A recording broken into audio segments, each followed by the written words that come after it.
everybody here is an adult. Why do they have to go to bed early just because they need support in some way? It's unfair. It's taking away from their human rights. My grandmother always used to say to me, you've got to walk a mile in someone else's shoes before you know what life's like. This film is about the work that many people and partnership organisations are doing across Kent to champion the rights and freedoms of people with learning disabilities. Jason Gerlach is CEO of East Kent Mencap, the lead partner in the Kent Valuing People Partnership. Our goal is to encourage and support people to be part of the decision-making process. District partnership groups are the means to build strong and effective partnerships between people with learning disabilities and the organisations that make changes in their lives and communities. The Kent Valuing People Partnership Consortium is funded by Kent County Council and made up of 3 partners: the North Kent Independent Advocacy Scheme, Community Futures, part of the Avenues Group, and lead partner East Kent Mencap.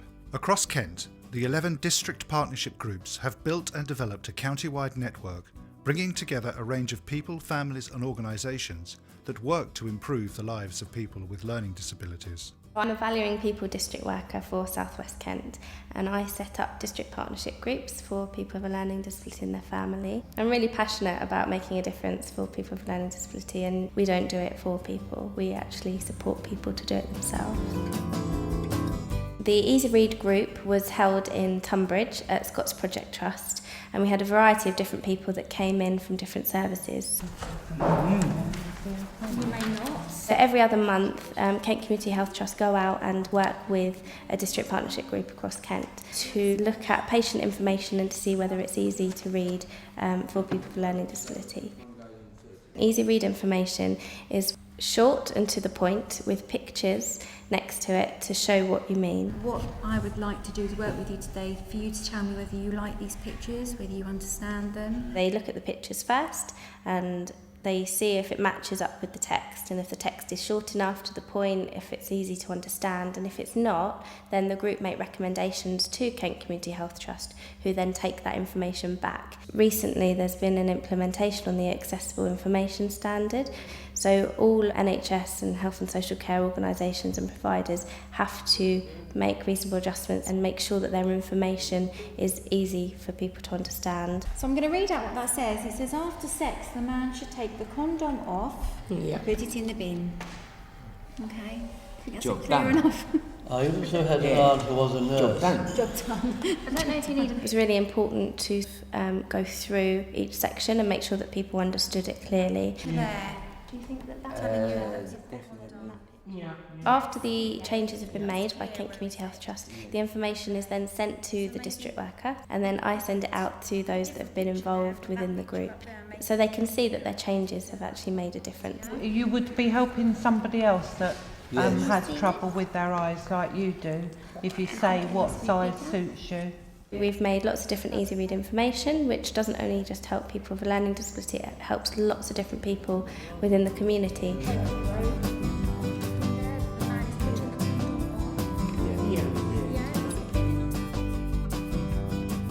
East Kent Mencap support people who already live independently, and also those who are stepping out into the world on their own for the first time. The house and home bay is called Arkley House. People are encouraged to become more independent and living in a home together, but they have their individual spaces and they have communal places that they come together in. It feels like a real home that people are very comfortable in.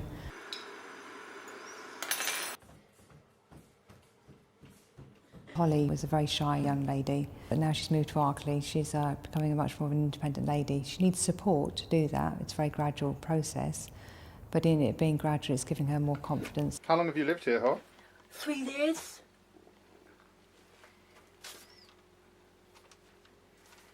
You happy here? I'm very happy. Holly values her independence, but recognises she needs help to develop new skills and adapt to new situations. Her support workers are helping her to feel more confident to travel by herself. Recently, she has begun to attend district partnership group events and has been involved in the development of the KCC Moving On travel pack.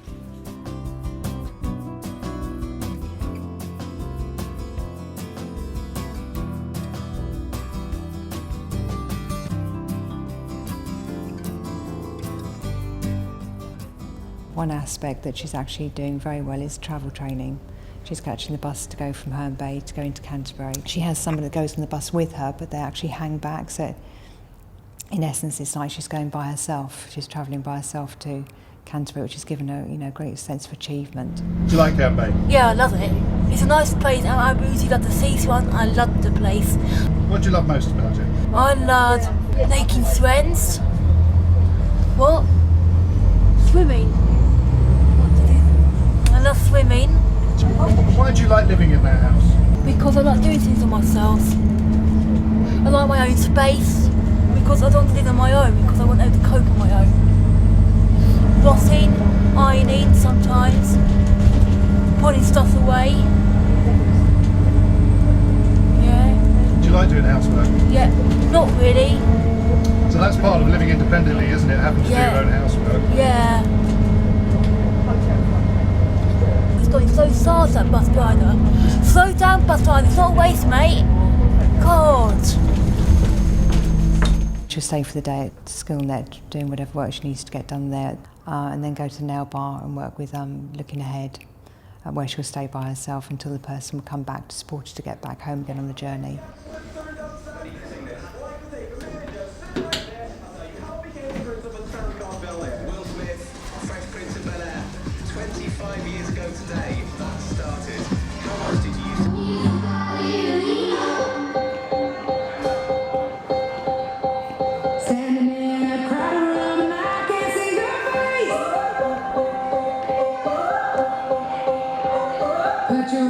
We've been doing the Stay Up Late discos for about 8 years now. We come from the GIP self-advocacy group.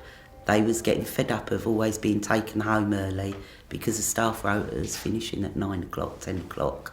So they'd find themselves out for the night and being taken home sort of like halfway through a theatre programme, a play, disco or anything. Advocates Tanya and Louise identify problems and obstacles for people with learning disabilities and develop projects and partnerships to raise awareness and bring about solutions. Everybody else goes to discos and they're allowed to stay up late, so just because you've got a learning disability, it doesn't mean you can't stay up late. I've given a load of leaflets out and people are not getting supported to actually come to events like this.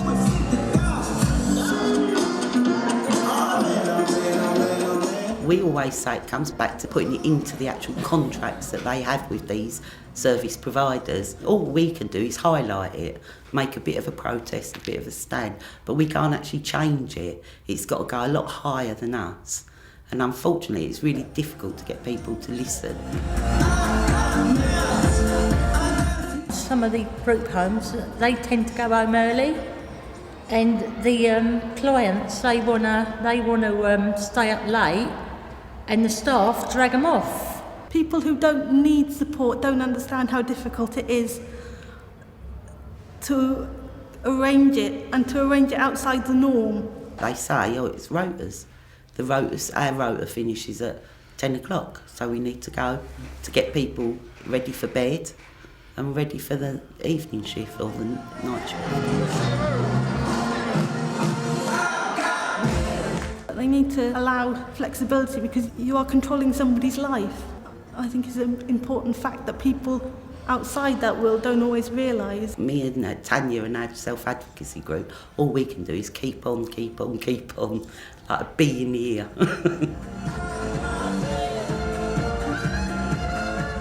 Everybody is a customer in their own right wherever they go, so regardless whether they have a disability or not. So, some of you have had some bad experiences, some of you had some really good experiences. How did they make you feel? How did it make your experience of the day? All of our mystery shoppers come from district partnership groups across South West Kent. We had the harvester with Tony on her birthday. How was that? Very good, and I make good service in the harvester. Yeah, so do you want to write down that? What about you, Vivian? Anywhere else that you've been and had a good experience? Gym. The gym? Yeah. Oh, okay, perfect. Would you like to write or draw? Mystery shopping is a really good way of engaging with people with higher support needs as well. We obviously take that into account when we put on our training and do it as interactive as possible with lots of pictures and words and get a lot of energy and movement within the room. What were you laughing at, mate? I'm on the phone, you know. I'm on the phone, mate. I can't do two things at once. What are you going to do in the end? I did some secret shopping with Charlotte, and then she asked me a couple of weeks ago if I would like to do training to train other people up. And I thought, well, that's fantastic. I will say yes to that, because although I'm disabled, you can look at it that I take from the community with benefits, but I'm trying to give back to the community by helping to train people and stuff like that. We look at a journey of a customer and what we would look for, so access, cleanliness, staff friendliness and welcome. What are the important things a mystery shopper needs to be able to do? Quiet. Discreet. Quiet. Perfect. You're a mystery shopper and the staff are not to know that. What do you think will go down on there? Will it be a good experience or would it be a bad experience? Yeah, exactly. So we need to be picking up these things when we go round to the venues and mystery shop. What was your bad experiences? Having to wait really with somebody that was quite distressed. Who you had to wait for a long time before they were treated. Some learning disabled people can experience problems when they go into hospital. In North Kent, the Advocacy Scheme are working with Christchurch University School of Nursing to help student nurses understand better the needs of people with learning disabilities and difficulties. We've been developing what we call simulated hospital admissions involving people with learning disability, and they act as patients. And this has come about following a number of government recommendations that we should be giving student nurses the opportunity to work with people with learning disability to reduce inequalities and discrimination in the NHS. Yeah, the ones that I'm having now, the blackouts, don't know when they're going to have those. So stress can trigger it. Yeah, well, if I'm feeling unwell. The things that don't cost any money can make a huge difference to somebody staying in hospital. Just speaking nicely to them, keeping them informed, a smile, things like that, speaking slowly, taking their time, and just talking to them as a person has made a huge difference, and none of that costs any money. Bouncing ever so slightly, yeah. And that gives us an indication of what Emily can hear. Yeah. The student nurses take their blood pressure, listen to their heart, and just go through, chat to and fill out the forms. So the student nurses are getting the experience of working with people with a learning disability, but the people with a learning disabilities are getting used to being in a hospital setting. So that's perfect, isn't it? There we go, and that's all that done, and that is how you have your temperature taken. In past years, people with learning disability have not been present in the community as much as they are now. People were quite often cared for in long-stay institutions, which segregated them from society, but it also meant that our hospital services weren't necessarily geared up to supporting people with learning disability. We invite people with learning disabilities to come into our skills lab, which is this walled area, and act as patients. So they go for a basic admission procedure using some of the specialist documents, for example, like the hospital passport. What we're concentrating on is communication skills and what we call reasonable adjustments. So, for example, giving people more time and feel comfortable about the procedures.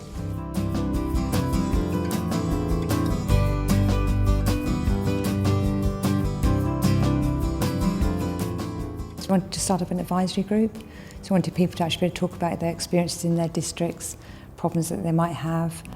What jobs do you have to do? I do the joint chair. I also do the planning group, and also I help with the walking group on the Thursday. Alex takes quite a keen part in the district partnership groups and brings that into the Chatty Bunch, which happens every 2 weeks. He'll bring information and news down to people and explain it to people in a way that they'll understand. When did you become a joint chair? I got voted in Before I came a joint chair, I had to be somebody's shadow before they moved on, and then I took over for them. I had to chair the meetings so they run easily, sort out the agendas. I think Alex, to start off with, didn't have very much confidence in himself at all, so he became part of the DPG. Have you applied other jobs recently? So I'm hoping to get 2 the outside jobs of the health group, or to get the keeping it safe group. I'm hoping to get one of those joint chairs as well. What do you do independently? Getting more skills done, doing my own washing, my own ironing, and helping people doing cooking in the evening. What do you cook? I like doing fish pie. It's one of my specialities everybody likes me to doing. How can you help others? I help others jog along on the walking group, talking to people on their first time and explaining what the walking group's all about. And I have got one person in particular which I help is now coming every week. Okay.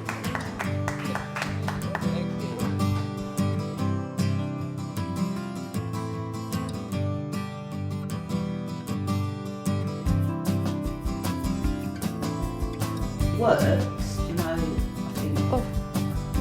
It's strange. I'm getting hit. We've been working on a project for home choice lettings, which is the way that people bid on properties through the councils. All the properties that are available in the area are put onto the website, so they look at the details of the property, see if it fits their needs, and then they bid on it. And the security questions are a bit like, what was your first dog's name? Or where was your bowl? So the idea is you have it on your computer, and then they can follow our instructions in real time. So it's a really easy read, pictorial version of how to bid for a property. What we want to do today is go onto the home choice lettings site live and follow the steps by the pictures. No. Yes, it's got advertised. It's got People were finding it really difficult to actually be able to bid for the properties, and there wasn't a lot of help. There might be Kent. Oh, there it is. I found it. If you can't read, if you're not very good on the computer in the first place, the instructions aren't very clear of what to do. We found that a lot of people didn't want to bid because they felt that they didn't know what they was doing and that they'd get into trouble for it, or they'd be bidding on the wrong things or putting the wrong information in. So by the step-by-step guide, they can't make mistakes, and we've even showed them that if they make a mistake, how to put it right. Yeah, these are what they've given us to do. But when I was going to move myself, I used the Home Choice website, and because I didn't know nothing about it, I found it hard to use. So I had to go up to council in the end and ask them to help me to bid. What we've done today is actually making sure it works.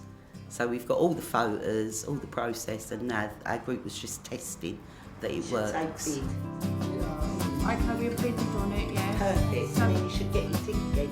yeah, we've got the ticket. Another Arkley House resident who is also developing his independence is Paul.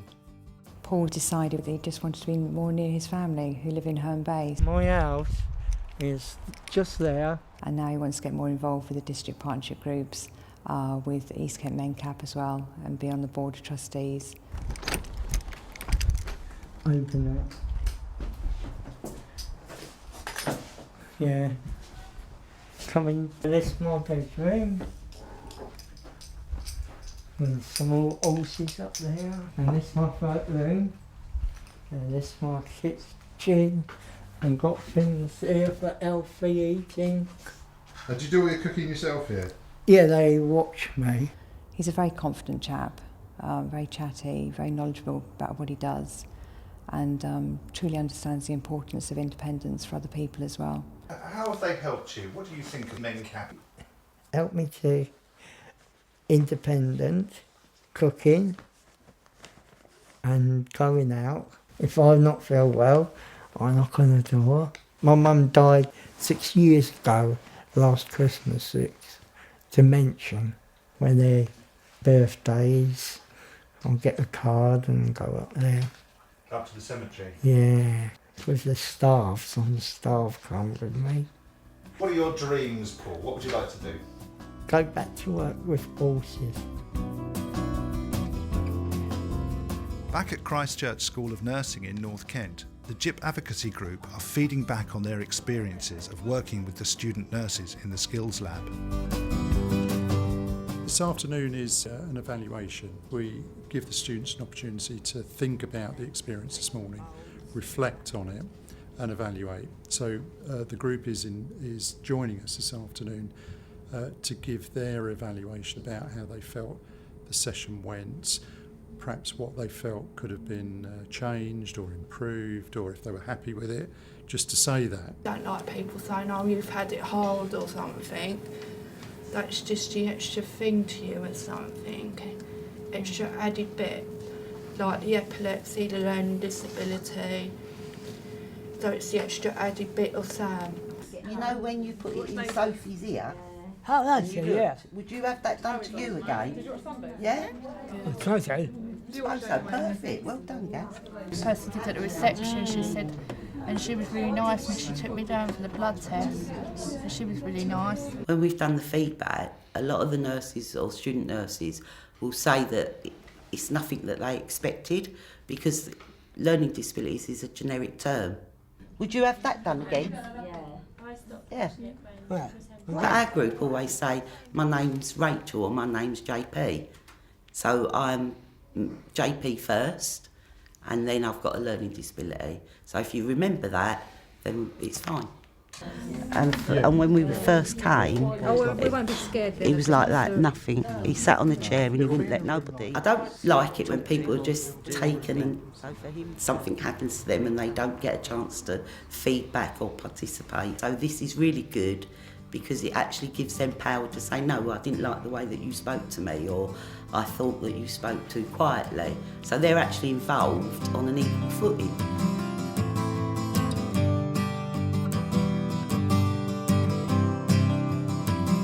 The mystery shoppers have completed their training and are about to embark on their first undercover visit at Sevenoaks Library. We had 3 mystery shoppers that went into Sevenoaks Library to check on access, staff friendliness and cleanliness, to see if it was welcoming and accessible for everyone. So, do you guys remember on the training what we talked about? What sorts of things you're going to be looking for? Do it secretly so no one knows what we're doing. Make sure it's all done properly. We assigned each mystery shopper different tasks. So if they were using the library, somebody would be looking at books, somebody would be looking at the computers. We wanted to see how they cater for the needs of people with a learning disability with books beyond words and sensory books, and we wanted to find out where those things were stored and if they had access to them. Talking books, that's good. And then another mystery shopper looked at taking out a library card and going through the process of getting one. It's just what we call an instant card. Yes. The staff weren't really aware of adult sensory books. So our recommendation on that would be that the staff members are more aware of the books that they have, and also it would be to have them out rather than locked away somewhere.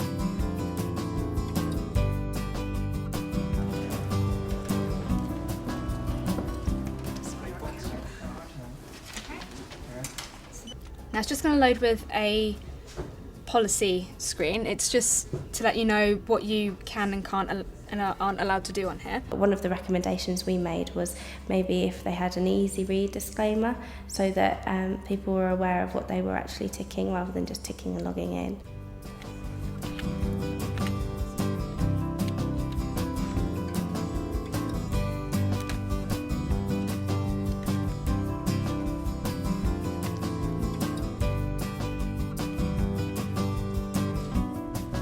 In Herne Bay, Paul works for Tuck by Truck, an organisation that offers skills training and work opportunities to people with learning disabilities.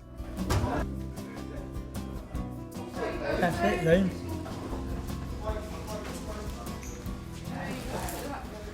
That rain this morning was incredible, wasn't it, Paul? Yeah, terrible. Did you walk to work this morning? Yes. With Gary. Is there not a bus route between there and here? Yeah. You prefer to walk though, do you?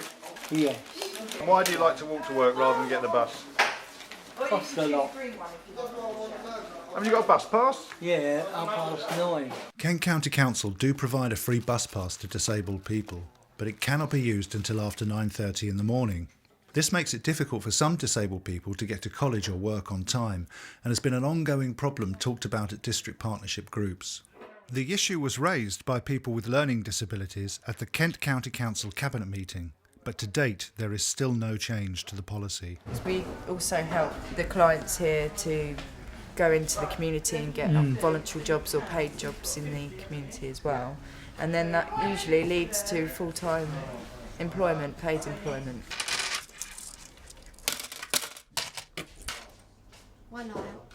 Yes, one out.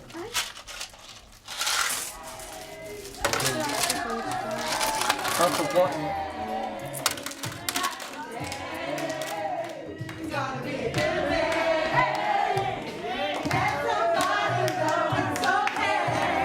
The reason that we got the big thing to come along is because it's a really important and really good way of engaging people with higher support needs to make a difference in the community by feeding back their experiences through music.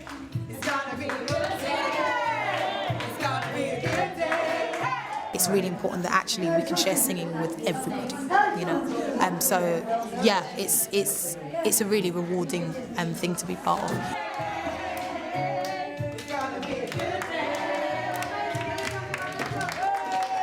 Supporting people and things you want to bring up. That's what I'm hoping. Okay, you're going to do some songwriting? Yeah. We used Big Sing as a platform to write our own song, which included things that were important to us in the community on access issues, barriers to employment, and looking at where people feel safe and comfortable in their community. Whose idea was that about the trains? Yeah, that was yours. All right, do you want to try with us? Ready? 1, 2, 3, and it's all good for me. They are definitely benefiting from the therapy side of music, but more importantly, from actually sharing views and understanding that they're not alone in the struggles that they have. Your hands are to eat with and to create. Your feet are to walk with, not to hate. So come on, kid, put your hands together and pray to God to get you better. Understanding that their voice is important, you know, and that somebody is listening and wants to do something about it. Thank God for this lovely day. Yeah! Here we go. So,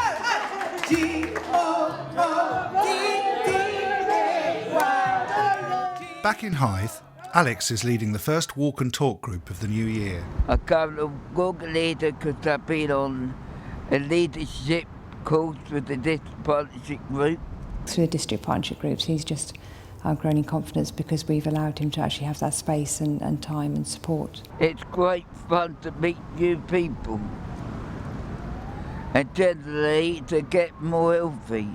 What responsibilities do you have? Making sure people have a good time and generally look out for hazards and generally talking to people on the way. Shall we go down to the pub now? We're a long way off living in an ideal world, but we're very proud of what we have achieved so far. Partnership working has proved to be a remarkable success.